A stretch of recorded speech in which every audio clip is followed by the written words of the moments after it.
Hi, my name is Ashley and today I am doing a video on my experience at Electric Zoo 2016. In this video, I'm going to be giving you information about the festival, tips and advice on how to survive the festival seamlessly, and my opinion on the festival compared to other ones I've been to. So to start out, obviously I had an awesome time. My favorite sets were probably Borough because it was one of the heavier sets and the visuals were like ratchet and so funny and fun. I loved Big G because I always loved Big G. I've seen Big G like 5 times I think, and it's always pretty similar, but it's always really good vibes. I loved Porter Robinson. It was super magical to see Porter outside under the open sky, and it just has vibes unlike any other set I've ever been to. And obviously Bay Sector was unreal. It was a mix between like bangers and like slow songs. It was really good, and it was probably the first time I saw Bay Sector after 4 times being like, wow, I really get why everyone's so obsessed with him. So a bit about EZoo. It's pretty much an EDM festival. It's a lot of mainstream EDM. It has a lot of crazy mainstream artists that probably cost a lot of money, so that's pretty impressive. It's located in Randalls Island in New York, which is like northeast of Manhattan kind of. It's pretty much a daytime festival. It ends at like 1 a.m. I think, so a majority of the festival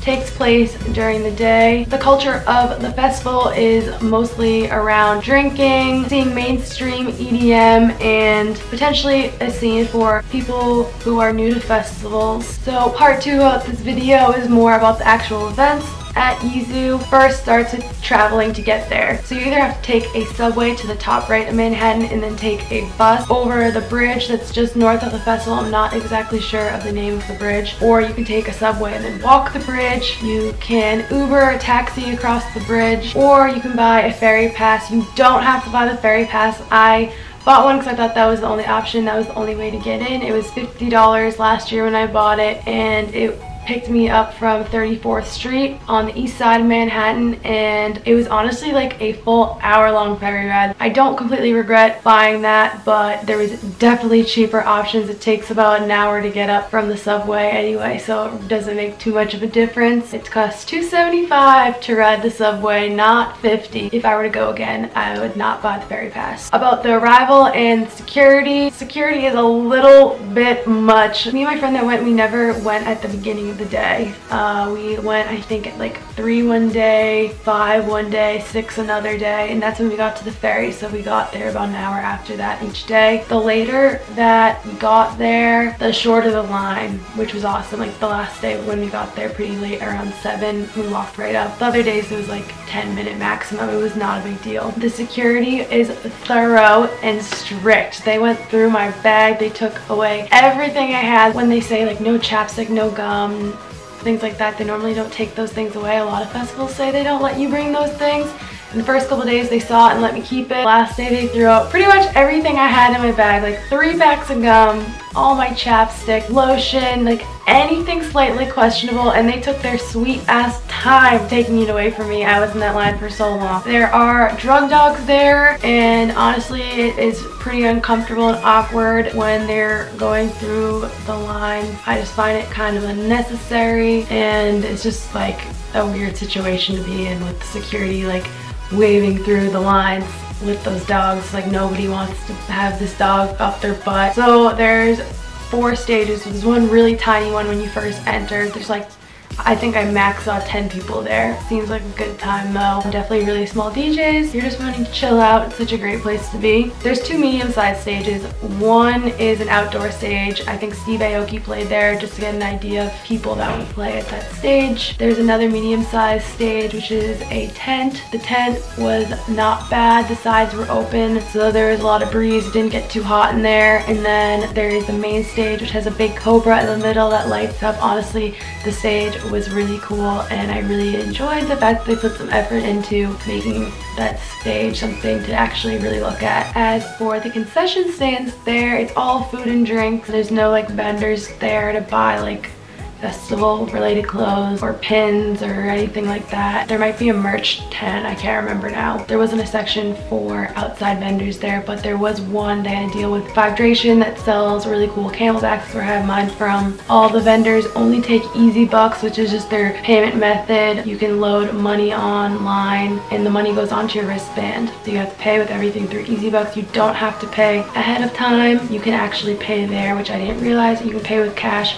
Pay with cash, you have to spend everything on it, or you're not gonna be able to get your money back. But if you pay through credit card online, it automatically gets reimbursed back onto the card you use. Food there was really good, pretty expensive, but they had some good choices. Tips on how to survive and what you need. I would say you definitely have to remember to fill your Easy Bucks so you can get reimbursed. But if you don't remember to do it, just remember to bring cash. It's no big deal because I didn't know that I had the option to bring cash before. I would be super prepared with water. Definitely bring a camelback. I suggest that for every festival I go to because you never want to be in a situation where you're really thirsty and have to leave the stage to get water, and there are free water refill stations there. The lines are pretty long though. I definitely had a hard time getting water. It looks like the lines aren't very long, but the lines were really like slow. As for the bathrooms, there was only porta potty, so you should be prepared for that as well. So now for my review and opinions of the festival. I thought the lineup was really cool, really good, a lot of big names, which is awesome,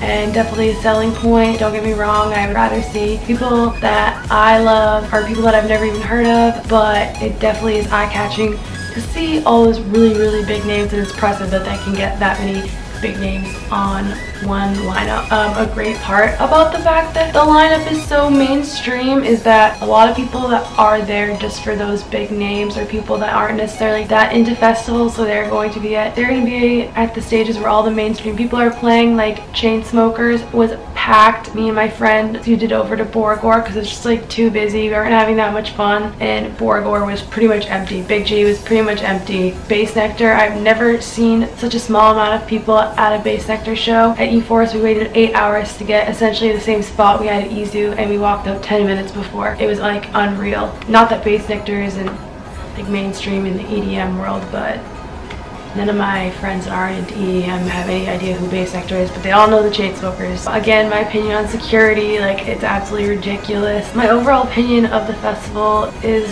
not as good, definitely because of the security. Super awkward. Feel like they're trying to get people in trouble, and that's never the vibes you want at a festival. As for the crowd and the culture, I'm probably gonna get a lot of hate for saying this because of people who are searching EZoo because they like it, but the crowd, I personally did not enjoy that much. Everyone's really like obnoxiously drunk, bumping into people, not really respecting other people's space. It was hard to vibe with the music because of that. You could definitely tell it was not people who normally go to things like this. I don't know. I know I'm gonna get hate for saying that. I just didn't really like the vibes going on in the crowd. I was trying to talk to people, like at E-Force, I'll talk to people. Everyone's trying to talk and make new friends, so welcoming. There was one person I saw that was wearing Patriots shirts, which is so rare in New York City. Whenever I see people wearing Boston sports merch, I always let them know that I'm a Boston sports fan. I'm like, hey, I love the Pats too. He's like, okay, cool. Did not want any part of socializing with anyone he wasn't there with. It was super awkward. I don't know, I feel like a lot of people were not very friendly. For the money, I feel like it's just ridiculously overpriced. So you have to pay money to travel to get there no matter what. The exchange rate for the Easy Bucks, so you put in $10 and you get like 7 or something like that, so you're losing money, and then so you're already losing money because of that. Then they're charging you like 10 Easy Bucks for a beer, and it ends up being $13, makes it sound like it's less. Then there are a ton of after parties, which make it even more obvious that they just want your money, because they're trying to convince people to go to all these after parties and spend even more money on EZoo related events. It made it really obvious that they are there for the money and not there to make your experience super fun. The final question is, would I go back to EZoo?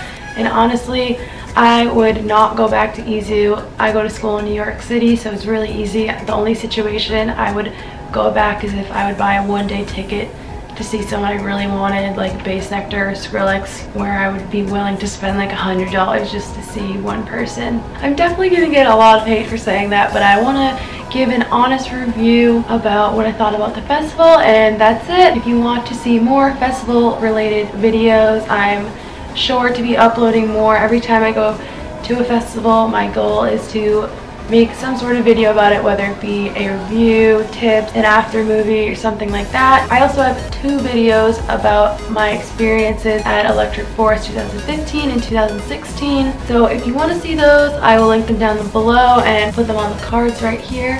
If you want to subscribe, you can click right here, and I will see you in my next video. Bye!